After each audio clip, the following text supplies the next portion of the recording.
ఏమండి, నా పేరు గుణరాం. నేను సైబర్ క్రైమ్ పోలీస్ స్టేషన్ నుంచి వచ్చాను. నేను ఇన్స్పెక్టర్గా పనిచేస్తున్నాను. నేను ఇక్కడికి వచ్చిన కారణం ఏంటంటే, ఈ రోజుల్లో డిజిటల్ అరెస్ట్ అనేది చాలా విపరీతంగా జరుగుతోంది. డిజిటల్ అరెస్ట్ జరగడానికి కేంద్ర బిందువు బ్యాంక్. అది ఎస్బీఐ, యాక్సిస్ బ్యాంకా, ఇంకో బ్యాంకా, ఏదైనా ఒక బ్యాంక్. నేరం అనేది ఖచ్చితంగా ఇక్కడి నుంచి జరుగుతుంది. ఆ జరుగుతున్న నేరం ఏ విధంగా జరుగుతుందన్న దాని మీద మీ అందరికీ అవగాహన ఉండాల్సిన అవసరం ఉంది. డిజిటల్ అరెస్ట్ పేరుతో లేకపోతే ఈ సైబర్ క్రైమ్ ఫ్రాడ్స్ పేరుతో సుమారుగా మన ఆంధ్రప్రదేశ్లో ఈ సంవత్సరం అంటే జాన్యువరి నుంచి ఇప్పటివరకు 800 కోట్ల రూపాయలు పైబడి డబ్బులు పోయినాయి అంటే ఒక్కసారి మీరు గమనించండి. బ్యాంక్కి ఏదో కస్టమర్ వచ్చాడు, ఆయన డబ్బులు ఆయన ఇష్టం కదా, ఆయన ఏదో పేరు చెప్పాడు, నేను రాసేసుకున్నాను, ఆ పేరు కరెక్ట్గానే ఉంది, నేను చెక్ చేశాను, నా పైన ఆయన చెక్ చేశాడు, ఆ పైన ఆయన చెక్ చేశాడు, పంపించేశాం అంటే కుదరదు. ఎందుకంటే ఇంటర్నెట్ బ్యాంకింగ్ ఫెసిలిటీ పేరుతో మీరు చాలా ఫెసిలిటీస్ మీ కస్టమర్స్కి మీరు ఏర్పాటు చేశారు.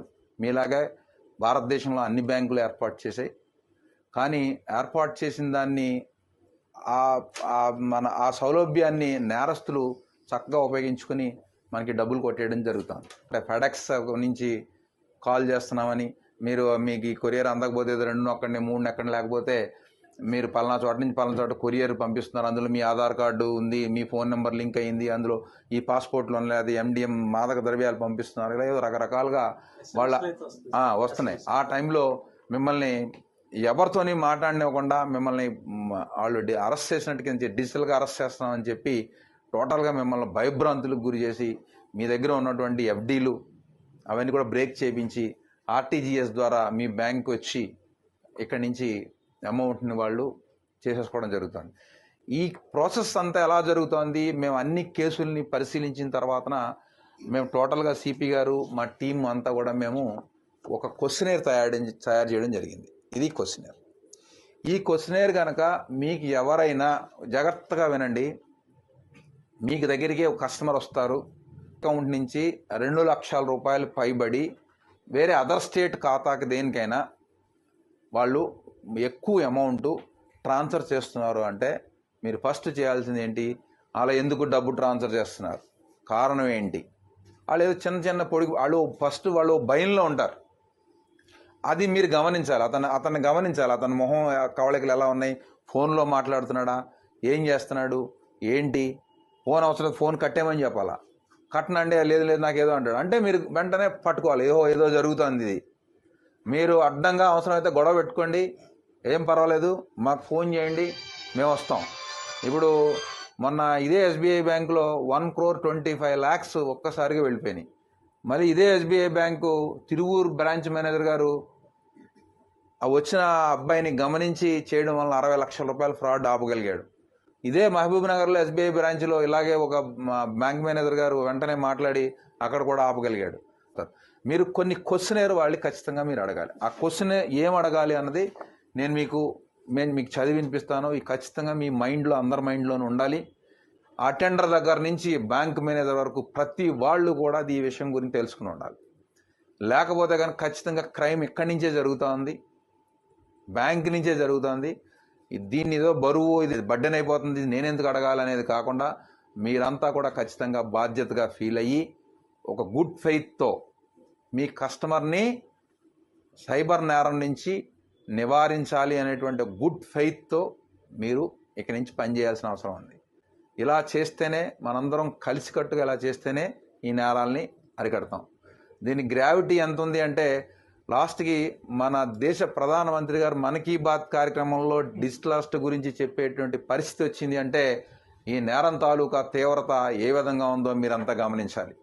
మళ్ళీ ఫామ్ నెక్స్ట్ ఎవరికో పంపిస్తారు, నెక్స్ట్ బ్యాంకు మీరు వచ్చింది కదా అని ఇలా గీసేసి సంతకాలు పెట్టేసేసి మనం ఇలా చేసేస్తామంటే మాత్రం ఇక్కడి నుంచి కుదరదు.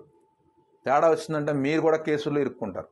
టార్గెట్ పీపుల్ ఎలా గుర్తించాలి అంటే 2 లక్షల రూపాయలు పైబడి తన ఎస్బీ అకౌంట్ నుంచి, సేవింగ్స్ అకౌంట్ నుంచి ఎవరైతే నెక్స్ట్ కరెంట్ అకౌంట్స్ ఉంటాయి కదా, ఆ కరెంట్ అకౌంట్కి ఆర్టీజీఎస్ ద్వారా ట్రాన్స్ఫర్ చేయాలని అనుకుంటారో వాళ్ళని మీరు ఫస్ట్ టార్గెట్ గ్రూప్గా మీరు గుర్తించి అయ్యా ఎందుకు చేస్తున్నారు, ఏం క్వశ్చన్ అడగాలంటే మీ పేరుతో అరెస్ట్ వారెంట్ జారీ అయిందని ఎవరైనా మిమ్మల్ని భయపెట్టారా, మీరు స్పందించకపోతే వెంటనే అరెస్ట్ ఆర్డర్ అమలవుతుందని బెదిరించారా?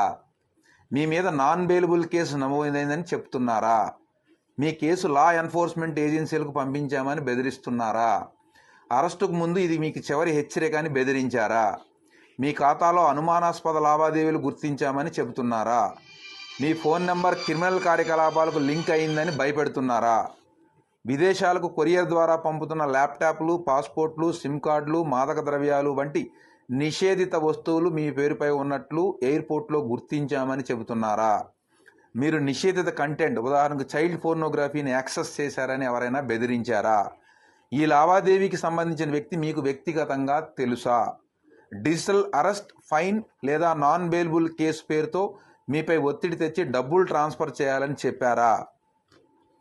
మీరు ఎవరితోనైనా ఫోన్లో మాట్లాడుతున్నారా?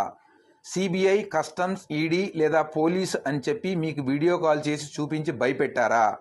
లింక్ లేదా ఈమెయిల్ ద్వారా డబ్బులు పంపాల్సిందిగా ఒత్తిడి తెస్తున్నారా? మీ బ్యాంకుల్లో ఉన్న ఫిక్స్డ్ డిపాజిట్లు రద్దు చేసి డబ్బులు పంపమని భయపెడుతున్నారా? మీకు గల ఆదాయ వనరులు 1 సంవత్సర కాలానికి లెక్కగట్టి దానిలో సగం డబ్బులను పంపమని బెదిరిస్తున్నారా? ఈ ఖాతాకు గతంలో మీరు ఎప్పుడైనా నగదు చెల్లింపు చేశారా? మీరు ఈ లావాదేవీ చేయకపోతే చట్టపరమైన సమస్యలు ఎదురవుతాయని బెదిరించారా? CBI, ED, customs, police video call ద్వారా అరెస్టులు చేయవని మీకు తెలుసా? సైబర్ నేరాల పట్ల అప్రమత్తంగా ఉండి వెంటనే 1930కి కాల్ చేయండి. నేను యాక్చువల్గా ఈ క్వశ్చన్ అంతా చదవడానికి 1 మినిట్ లేదా 1.5 మినిట్ పట్టింది.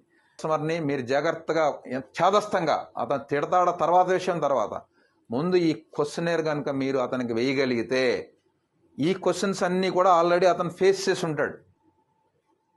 అతను ఒక భయంలో మీ దగ్గరికి వస్తాడు, ఓ భయంలో ఉంటాడు. ఈ అడిగితే ఎస్ ఇవన్నీ అడుగుతున్నారు, వాడు కూడా నన్ను అడిగాడు, ఇది ఫ్రాడ్, ఇది ఖచ్చితంగా నా డబ్బులు కొట్టేయడానికి ఎవడో ట్రై చేస్తున్నాడు అని ఆ క్షణం నుంచి మీరు అతన్ని బయటికి తీసుకురావాల్సిన గురుతరమైన బాధ్యత మీ అందరి మీద ఉంది. అది మీరు మాత్రమే చేయగలరు. మీ కస్టమర్ని మీరే రక్షించాలి. కస్టమర్ ఎటువంటి పరిస్థితిలో ఉన్నాడు అనేది కూడా మీరు గమనిస్తూ ఉండాలి. మీరు ముఖ్యంగా మీరే చేయాలి. అటెండర్లు, సెక్యూరిటీ వచ్చిన వాళ్ళంతా సార్ ఇక్కడ ఇటువంటి చూడండి అని మీరు చదివిపించాలా.